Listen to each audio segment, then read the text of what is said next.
Hello friends, in this video I shall show how to upload data in the real-time database of Firebase. So let's start.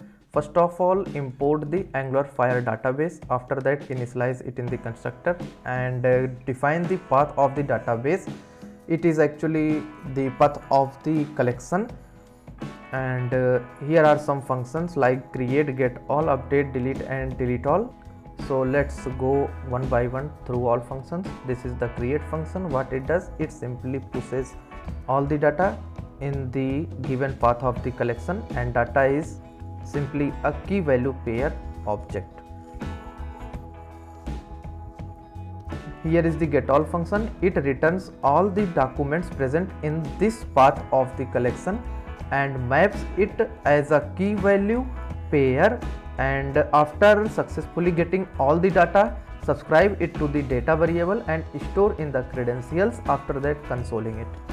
So this function helps in getting all the data present in the given path of the collection.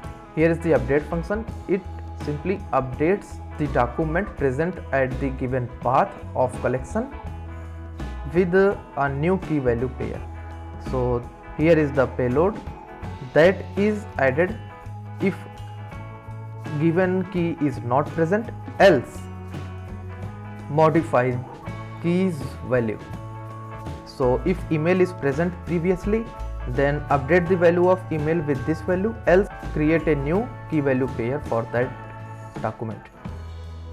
Here is the delete function. It deletes the document present in the given path of the collection, and this is the delete all function that deletes all the present collections in the given path. So let's see in the UI what happens. So here is my real-time database, and you can see that there is no any collection present.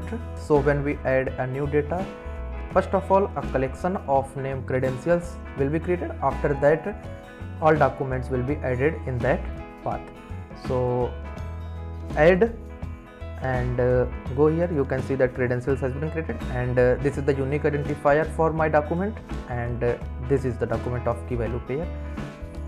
After that, add another. I am clicking 2 times add, 1, 2. You can see there are 2 documents present here with index 0, index 1 and index 2, because in my code I have incremented the value of I. This is I minus 1. So each time we create, I is incremented and is stored in the index. So now get all the values present in the collection. So click on the get function.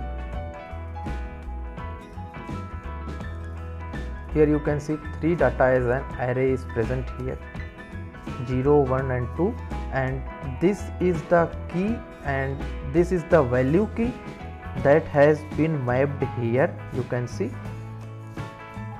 this one, this is the key, this is the value, and this is the unique identifier of the document, and this is the value of that document. So this is the key of that document and this is the value of that document. You can see here, this is the key and this is the value of that document. Okay, after that update, I am calling update function. Update, you can see now here email a@gmail.com as a key value pair has been added, as it was not present previously. And you can see that in the index 1 there is no email key, and in the index 2 also there is no any key of email. So if I click on update again, now you can see in the key of 1 email is added. So now in key 2 there is no email. So if I update again, then here also email a@gmail.com has been added. How it is working, let's see the code. Here is the j variable that is initialized with -1. Each time we call the update function, it is incremented and accordingly document is being modified or updated. And now let's see the delete function.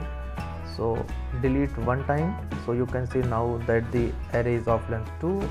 Delete one more time, array of length 1 and delete. It is empty now.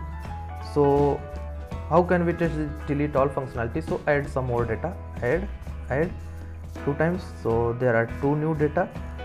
So click on the delete all. You can see that every items has been deleted from the array, and you can also see that every data has been gone from here. That's it. Thank you.